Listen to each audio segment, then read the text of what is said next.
Hola a todos, mi nombre es Emiliano Curtoy y les doy la bienvenida al canal de Vivero Bernardo.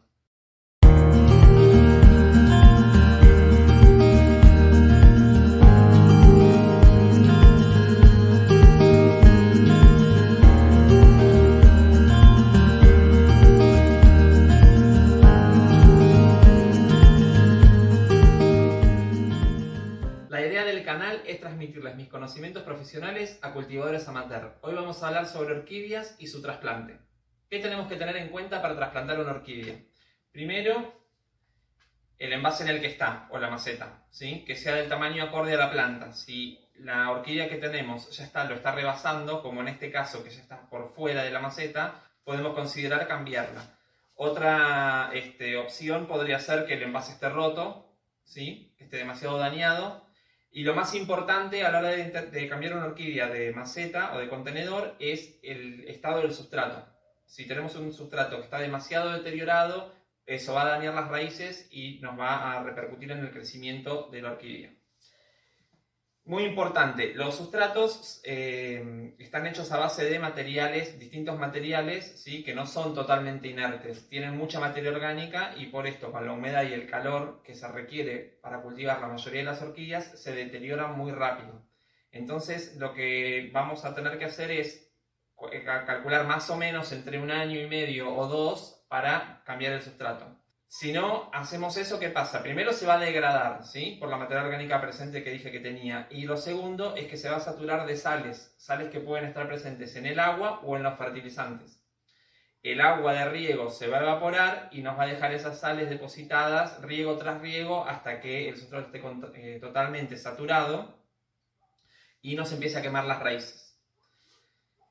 Las orquídeas en su mayoría son epífitas las que cultivamos en casa. ¿Eso qué quiere decir? Que crecen prendidas de los árboles, como esta chiquita que tengo yo acá que está prendida del tronquito, ¿sí? Usan el árbol de soporte. Los contenedores, las canastitas o las macetas o los tronquitos en los que tenemos cumplen la función de soporte, ¿sí? Pero aparte cumplen la función también por medio del sustrato y de las sales que le agregamos de nutrirlo. Entonces es muy importante a la hora de elegir el soporte o el contenedor que tengamos. ¿Qué tenemos que tener en cuenta? El material con que está realizado el contenedor que vamos a usar y el tamaño, que es lo más importante de todo. ¿Por qué las orquídeas siempre se plantan en envases muy pequeños en relación al tamaño de la planta? Pues yo tengo un envase demasiado grande, por ejemplo, esta orquídea, si yo estuviera plantada en un contenedor de este tamaño, lo que va a pasar es que tanto volumen de sustrato me acumule mucho volumen de agua y eso haga que entre riegos nunca se llegue a secar y me produzca la pudrición de las raíces. Entonces lo que tengo que buscar es un contenedor que a la planta le permita desarrollarse bien, que permita desarrollar bien las raíces, pero que no sea demasiado grande. Por lo general, lo que se habla siempre es de pasar un solo tamaño, ¿sí? De maceta. Por ejemplo, esta es una maceta número 13, yo ahora la voy a pasar a una maceta número 15. ¿Por qué ven tantos contenedores o macetas que son transparentes? Porque las raíces de las orquídeas también hacen fotosíntesis, son un órgano fotosintético al igual que las hojas. Entonces lo que nos permite el envase transparente es dejar pasar la luz, ¿sí? Y hacer que esas raíces también tengan esa función fotosintética. Así que es muy importante que la mayoría de los envases sean transparentes.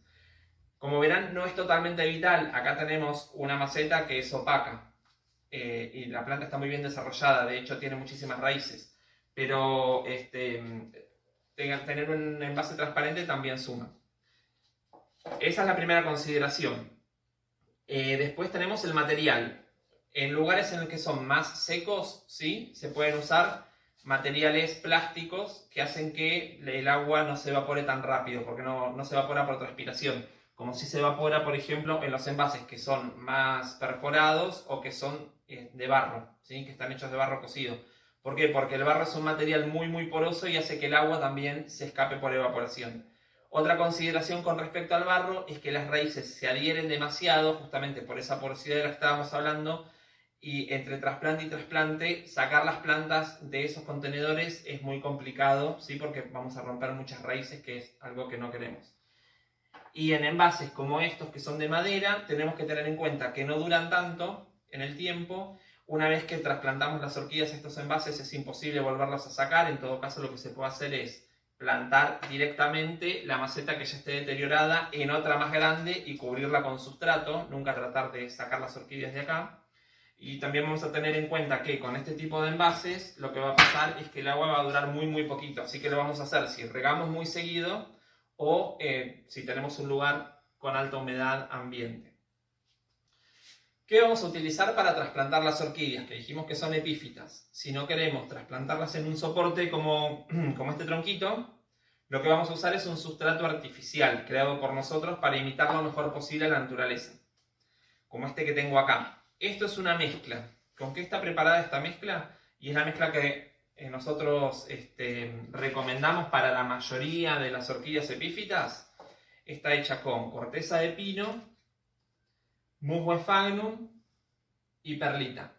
¿Sí? La perlita es una roca volcánica que está triturada, chiquita, y lo que hace es retener bastante la humedad y aparte nos da liviandad y porosidad al sustrato. El tamaño de las partículas del sustrato es muy importante. ¿Cómo lo vamos a elegir? Lo vamos a elegir en base al tamaño de las raíces. Como por ejemplo, una Cattleya tiene raíces medianas, ¿sí? Medianamente gruesas. Entonces vamos a usar un tamaño, o lo que se dice en el sustrato, granulometría mediano, que es el tamaño de las partículas del sustrato. Si tuviera, por ejemplo, una Sophronitis, que es esta orquídea mini que tengo acá, y la quisiera pasar a una maceta, lo que vamos a hacer es usar un sustrato con granulometría pequeña, y en orquídeas de mayor porte, como por ejemplo estas Cattleyas que después crecen bastante con el tiempo, vamos a usar un sustrato de granulometría grande, obviamente. Bueno, visto todo esto, lo que vamos a hacer ahora es pasar a trasplantarla, ¿sí? Yo voy a sacar la maceta del envase en el que está. ¿Qué tenemos que chequear? Por ejemplo, cuestiones como esta, que es una vara. Esto es donde ya floreció la orquídea, ¿sí? Que es vieja. Esto se lo vamos a sacar, vamos a aprovechar para hacer algo de limpieza. Podemos recortar las raíces aéreas que se ven que están deterioradas, como estas de acá, que están muy secas. Las raíces al tacto tienen que estar huecas, ¿sí? Tienen que estar blanditas. Eso quiere decir, y de color marrón, quiere decir que están muertas.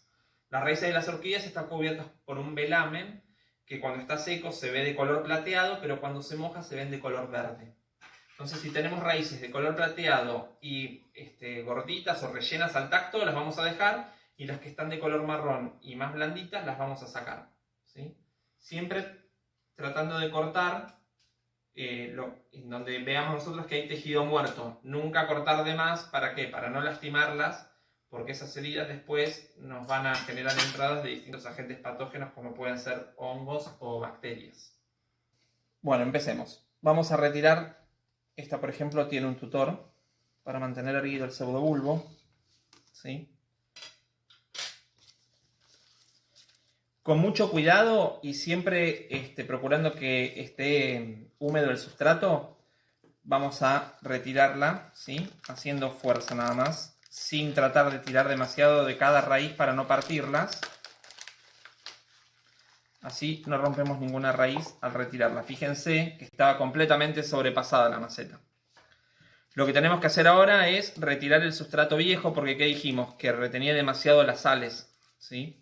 Y que además, fíjense que ya está muy deteriorado, ¿sí? Empezó con un proceso de putrefacción importante. Eso también nos va a bajar muchísimo el pH y va a hacer que las raíces también se dañen. Así que el sustrato viejo, sin miedo, se saca todo. Si vemos más raíces que estén secas o podridas, que en este, por suerte, no es el caso, las raíces están muy sanas. Pero si viéramos alguna raíz dañada, también aprovechamos para cortarla. Y una vez que ya tenemos toda la planta con las raíces limpias, ¿sí? Vamos a empezar a trasplantarla. El sustrato que voy a utilizar ahora, como les decía recién, lleva corteza, musgo y perlita. ¿En qué cantidades vamos a mezclarlas? 3 partes de corteza, media parte de musgo y media parte de perlita, ¿sí? La mezcla nos va a quedar así, como esta que tengo yo aquí preparada, con todos los componentes ya listos. Y lo que vamos a hacer es tomar la maceta nueva poner un poco de sustrato en el fondo. No utilicen piedras porque en mi experiencia en los meses más fríos y húmedos las piedras retienen demasiado la humedad, se enfrían mucho y las raíces en el fondo se pudren. El poner un poquito de sustrato en el fondo cumple la misma función que es de drenaje, así que no tengan miedo de no usar piedras porque yo no se las recomiendo. ¿Cómo vamos a ubicar la planta en el nuevo contenedor? Primero, si las raíces están demasiado largas, como es el caso, una buena técnica es poner las puntitas de las raíces adentro, ¿sí? E ir girando la maceta. ¿Para qué? Para que se vayan enroscando y se vayan acomodando solas en el contenedor. Una vez que tenemos la planta a una altura que consideramos que es la correcta, que cuál va a ser, el rizoma tiene que quedar siempre muy poquitito por encima del sustrato para que no se nos pudre y no se acumule demasiado agua y no se nos pudra. Una vez que tenemos esta altura, empezamos a rellenar directamente con sustrato, haciendo bastante presión. No se preocupen por la compactación de este tipo de sustratos, porque al tener granulometría mediana a grande, nunca se va a pelmazar demasiado como para ahogar las raíces o retener mucha agua. Así que no tengan miedo de apretar muy bien el sustrato, ¿sí? Van poniendo, van apretando. La presión que alcance, ¿sí? Como para que se vaya acomodando el sustrato en la maceta, pero que no sea demasiado como para romper las raíces. Si vemos, por ejemplo, alguna estructura como este pseudobulbo que está acá, que está dañada, que ya se ve que no se va a recuperar, podemos aprovechar para cortarla. Lo importante, después de terminar el trasplante, es utilizar algún fungicida, ¿sí? Que es un producto para evitar el contagio por hongos, para evitar fungosis, que se puede aplicar mediante el primer riego. Yo recomiendo después de trasplantarlas que por ahí por un día no las rieguen, justamente para no mantener un clima ideal para hongos y bacterias, ¿sí? Muy bien, una vez que tenemos el contenedor lleno, como si hicimos todo bien y tenemos las raíces en su lugar y compactamos bien, la prueba de fuego sería levantar la planta, ¿sí? Y que la maceta se mantenga, que el mismo peso de la maceta se mantenga. Eso quiere decir que está bien compactada. Bueno, eso fue todo por hoy. Espero que les haya sido útil. Los invito a suscribirse a nuestro canal y a seguirnos en las redes sociales. Nos vemos la próxima.